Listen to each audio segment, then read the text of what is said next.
สบายดีเมื่อนี้มาสานคลองไปหรือว่าคลองตาแตกเบื้องต้นเราเอาตอกมาวาง10 เส้นตอกสั่งมาวาง10 เส้นแล้วเราก็สานเป็นลายคัดเราสิก่อแบบลายสองก็ได้แต่ว่าอันนี้ค่อยก่อแบบลายคัดถ้าตอกเราแข็งหลายมันจะสานแบบลายคัดมันจะสานบ่เข้าเราต้องสานแบบลายสองแต่ว่าอันนี้สานแบบลายคัดยังพอได้อยู่ค่อยต้องการความแน่นค่อยสานแบบลายคัดขึ้น1 ลง 1สานธรรมดาเนาะสานง่ายๆ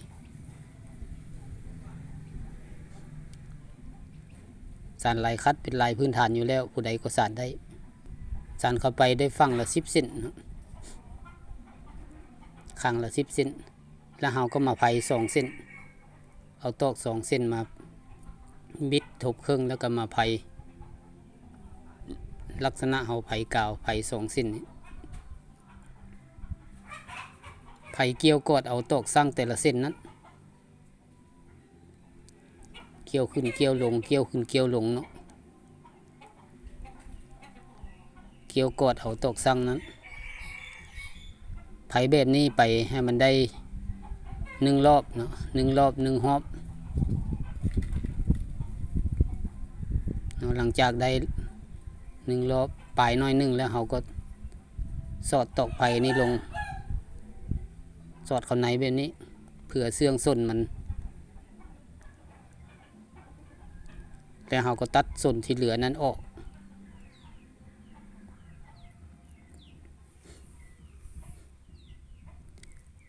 จากนี้เราก็ใส่ไม้คัดก้นแล้วก็สานธรรมดาคือกันกับเฮาสานของทั่วไป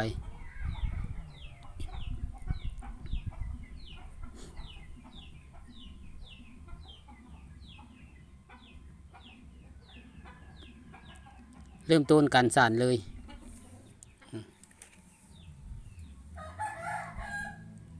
สานเริ่มแรกนี่เราก็สิ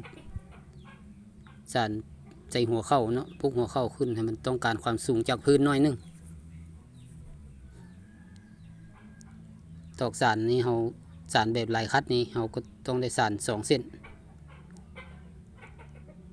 เพราะว่าตอกสั่งเราเป็นตอกคู่เราก็ต้องได้ใส่ตอกสาน2 เส้นสานเข้าไปหมุนไปตอนนี้เรายังบ่ทันได้ไปเนาะบ่ทันได้สานแบบคล่องไปเราต้องได้ไปแต่ว่าตอนนี้เราสานแบบลายคัดซะก่อนสานลายคัดขึ้นต้นเนาะขึ้นต้นขึ้นสูงไปประมาณ6 เซนแล้วเราถึงค่อยสานตอกไปตอนนี้เราต้องสานลายคัดไปซะก่อนอันนี้สานลายคัดนี่มันก็สานบ่อยากเข้าเนาะสานง่ายอยู่ทางสานนี่แต่ว่ามันกดบ่อยากลงหลังจากสานแล้วเราต้องได้ใส่ไม้กดลงซอย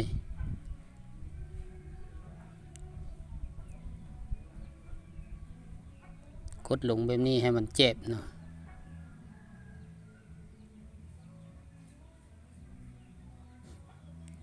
สานแบบนี้หมุนไปเรื่อยๆสานขึ้นมาอีกจักหน่อยเนาะในเมื่อเราสานได้ประมาณนี้แล้วถือว่าเราพอแล้วเนาะนี่เราย้ายบนสานหน่อยนึงเพราะว่าแดดมันส่องเนาะมันเมื่อมันห่มแล้วเราจึงกลับไปสานบนเก่าตอนนี้เราเสียบตอกไปเราเริ่มต้นเสียบตอกไปเราเสียบตอกไปในเสียบคัดเอาเส้น1เนาะคัดเอาเส้น1แล้วก็เสียบลงไปหมายความว่าคัดเอาตอกสั่งหันเส้น1แล้วก็เสียบลงไปเสียบระหว่างตอกสั่งกับตอกสานนั้นเพื่อให้มันหนีบเอาหัวส่วนตอกไปนั้นไว้เสียบเข้าไปแบบนี้เสียบเข้าไปเทื่อละเส้นเทื่อละเส้นหมายความว่าตอกสั่งเส้น1 เราต้องได้เสียบตอกไปเข้าไป2 เส้นในตอกสั่งเส้นหนึ่งต้องเสียบตอกไปเข้าไป2 เส้นแต่ว่ารอบแรกนี่เราเสียบตอกไปเนื่องมาเบื้องซ้ายนี่สักคนเอาแบบนี้เนาะคัด1 เส้นแล้วก็เสียบเข้าไปแบบนี้เราเสียบเนื่องมาเบื้องซ้ายนี่จนอ้อมหอบหมดทุกเส้นแล้วเราจึงได้เสียบตอกไปรอบที่2แล้วก็เสียบเนื่องไปเบื้องขวาตอนนี้เรายังเสียบเนื่องมาเบื้องซ้ายอยู่เราต้องเสียบให้มันครบรอบ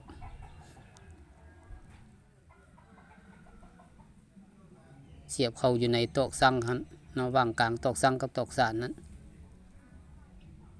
แต่ว่าก่อนสิเสียบเข้าเราก็คัดเอาตอกสั่งนั้นซะก่อนคัดเอาตอกสั่งได้เส้นหนึ่งแล้วเราก็เสียบเข้าไป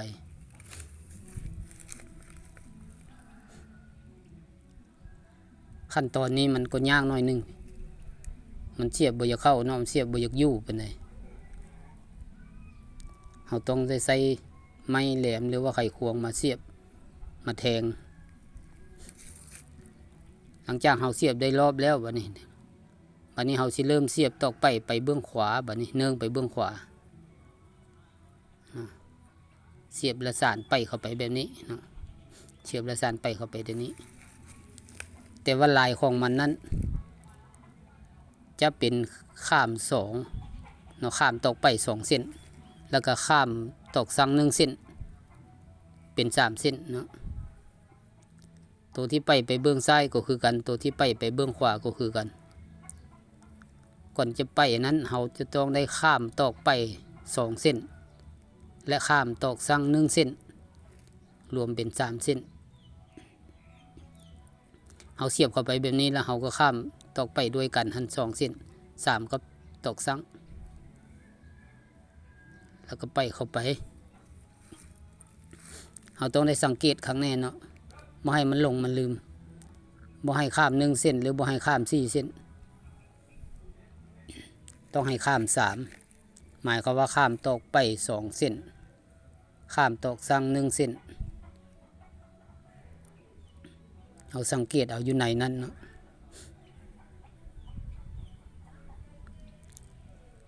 เสียบไปนี้หลังจากเสียบแล้วเราก็ได้จัดแผงเสียบแล้วไปแล้วเราก็จัดแปลงตาของมันให้มันที่เสมอกัน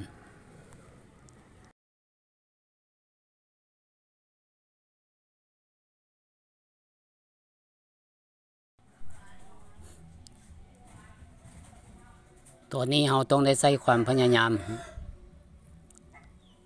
ต้องบ่ให้ลืมต้องได้เสียบเข้าไป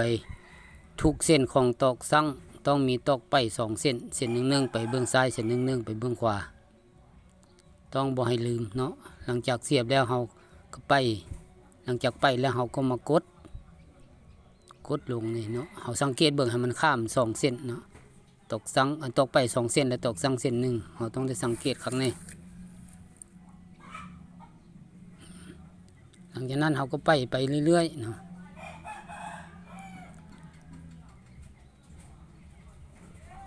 ไปจากซ้ายไปขวา1 ซ้ายไปขวา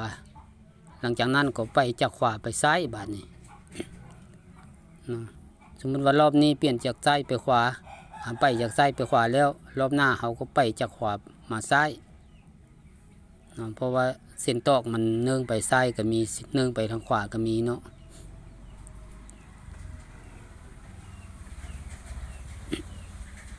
เราต้องได้พยายามไปบ่ให้มันซับกันบ่ให้มันหลงกันเนาะบ่ให้มันหลงมันลืมอันนี้เนาะหลังจากไปจากขวามาซ้ายแล้วเราก็ไปจากซ้ายไปขวาบาดนี้การไปจากซ้ายไปขวาหรือว่าจากขวาไปซ้ายนั้นก็แม่นได้ข้ามตอกไป2 เส้นและข้ามตอกสั่งเส้นหนึ่งรวมเป็น3 เส้นไปแต่ละเทื่อต้องเป็นอย่างนั้นตอกไปแต่ละเส้นต้องได้ข้ามแบบนั้นหลังจากไปครบแล้วเนาะมันเป็นลายมันแบบนี้ข้าม3 เส้นเนาะข้ามตอกไป2 เส้นตอกสั่งเส้นหนึ่งแต่ละเส้นข้ามไปแบบนี้หลังจากนี้เขาก็ไปต่อ ไปต่อไปแล้วก็กดตอกไปลงเฮ็ดให้ตอกไปนั้นมันเนิ่งลงไปเนาะแต่ละข้างนั้นให้มันเนิ่งลงซ้ำกับมุม45องศาบ่ให้ตอกไปนั้นมันตั้งเนาะให้แต่ตอกสั่งเท่านั้นมันตั้งซื่อนั้นตอกไปเฮาต้องให้มันเนิ่งมาฝั่งซ้ายได้เนิ่งไปฝั่งขวาได้เนิ่งประมาณ45องศาเราต้องได้ใส่ไม้หรือว่าใส่ไข่ควงน้อยมากดลงรักษาระยะห่างความถี่ความห่างให้มันเสมอกันต้องได้กดลงแบบนี้แต่ว่าเราจะกดลงเพียงใดมันก็ยังเป็นตาห่างอยู่เนาะเพราะว่าข้องตาแตกหรือว่าข้องตาห่างนี่มันเราจะจัดลงจนจำแล้วมันก็ยังห่างอยู่แบบนี้เนาะเพราะว่าเราจัดลงบ่ได้อีกแล้วฉะนั้นเพิ่นจึงว่าข้องตาห่างหรือว่าข้องตาแตกบางบ้านก็ว่าในนั้นมาวันนี้เนาะในเมื่อมันห่มแล้วเราก็กลับมาสานมองเก่าเราสานจนสุดแบบนี้สุดตอกไปแล้วนี่เนาะบัดนี้เรามาสานแบบไผ่กาว3 เซนบัดนี้เนาะบาตอกสร้างเส้นนึงแล้วตอกสานเสียบลงไปแบบนี้เนาะแล้วเราต้องได้เดินตัวกลางนี้ก่อนนี่เดินเส้นกลางข้าม3ยก3หมายความว่าข้าม3ลอด3เนาะเดินตัวกลางข้าม3ลอด3ไปแล้วก็มาเอาตัวท้ายนี้เดินไปทางเทิงเนาะตัวท้ายหมู่อยู่หลังหมู่นี่ก็ข้าม3ลอด3ข้าม3แล้วก็ลอด3เข้าไปแบบนี้เอาตัวท้ายเข้าไปแล้วข้าม3ลอด3เข้าไปแล้วมันจะไปเป็นตัวกลางเขาก็เอาตัวกลางนั้นสานต่อไปทางลุ่มนี้ข้าม3ลอด3สานไปทางลุ่มแบบนี้เขาจัดแปลงแล้วเขาก็มาเอาตัวท้ายนี้ทางหลังนี้ข้าม3ลอด3เข้าไปอีกนี่เนาะข้าม3ลอด3เข้าไปมันไปเป็นตัวกลางแล้วเขาก็เอาตัวกลางสานไปทางลุ่มนี้ข้าม3ลอด3เข้าไปแบบนี้หลังจากนั้นเขาก็มาเอาตัวท้ายอยู่หลังหมู่นี้ตัวท้ายอยู่หลังหมู่นี้ข้าม3ลอด3ไปแบบนี้หลังจากมันเข้าไปเป็นตัวกลางก็เอาตัวกลางเดินต่อไปข้าม3ลอด3ข้าม3ลอด3ไปทางลุ่มแล้วก็มาเอาตัวท้ายหมู่นี้ข้าม3ลอด3เข้าไปหมายความว่าเฮ็ดเวียนไปแบบนี้ไปตลอดเฮ็ดแบบนี้ไปตลอดเลยจนว่าชุดเฮาปากคล้องเนาะเฮาเฮ็ดให้มันหอมเข้าจอมเข้าน้อยๆเวลาเฮาจะเอาปากคล้องคอคล้องนั่นเฮาก็หาแนวมาตึงให้มันแหวะออกแล้วเฮาก็สานแบบเก่านะสานอันไผ่กาว3 เส้นนี่คือเก่าเนาะหลังจากเฮาหาแนวมาตึงแล้วเฮาก็สานแบบไผ่กาว3 เส้นนี่คือเก่าไปเลยสานจนสุดท้ายอันนี้หลังจากเฮาตึงแล้วเฮาสานแล้วเนาะเฮาสานไผ่กาว3 เส้นเฮาสานแล้วมีแต่เฮาจะเกี่ยมม้วนท้ายบัดนี้การม้วนนี่เฮาก็ม้วนเน็บธรรมดาเนาะเพราะว่าเฮายังจะได้ขอบอีกบาทนึงเฮาต้องได้ม้วนเน็บแบบนี้หมายความว่าคัดเส้นนึงแล้วก็เน็บเข้าไปพับลงมาคัดเส้นนึงแล้วก็เน็บเข้าไปทางในเนาะเอาตอกม้วนพับลงมาคัดเส้นนึงแล้วก็เน็บเข้าไปทางในนี่เขาก็มันใส่น้ำเด้อพี่น้องมันใส่น้ำเพราะว่าตอกมันสิฮักใส่น้ำให้มันเหนียวม้วนง่ายนี่เขาจะม้วนมาเบื้องซ้ายหรือม้วนไปเบื้องขวาก็ได้เด้อผู้ใดถนัดเบื้องใดเอาไปเบื้องนั้นโลดม้วนเน็บธรรมดานี่ก็ม้วนง่ายๆดึงตอกม้วนลงมาแบบนี้ม้วนลงมาแล้วก็หักส่วนที่มันยาวมันออกแล้วก็เน็บเอาเข้าไปข้างในนั้นคัดเอาเส้นนึงแล้วก็เน็บเข้าไปทางในนั้นม้วนลงมาแล้วก็หักส่วนตอกออกแล้วก็เน็บเข้าไปเห็นง่ายๆหลังจากม้วนแล้วเอาก็หาไม้ขอบปากมันนี่เนาะมาข ขอบปากมันมีขอบนอกขอบในแล้วก็ทักขอบ หลังจากขอบปากมันแล้วเขาก็เฮ็ดตีนข้องเนาะหลังจากเฮ็ดตีนข้องแล้วเขาก็เฮ็ดหูข้องตอนนี้แล้วขั้นตอนการสานเด้อตัวนี้เด้อขั้นตอนการสานนั้นมันสำเร็จยังแต่ขั้นตอนการเฮ็ดตีนเฮ็ดหูแล้วก็เฮ็ดขอบปากมันนี้เนาะหลังจากเขาเฮ็ดตีนเฮ็ดหูเฮ็ดขอบปากมันแล้วก็ถือว่าของนั้นสำเร็จเนาะถือว่าของนั้นสำเร็จนำไปใช้งานได้อันนี้ถือว่าเราเฮ็ดตีนมันแล้วนี่เฮ็ดตีนมันแล้วเฮ็ดจังมังทั้งข้างมันแล้วเฮ็ดหูมันแล้วขอบปากมันแล้วแล้วก็สานงามันใส่เรียบร้อยแล้วอันนี้มันพร้อมใช้งานแล้วเด้อพี่น้อง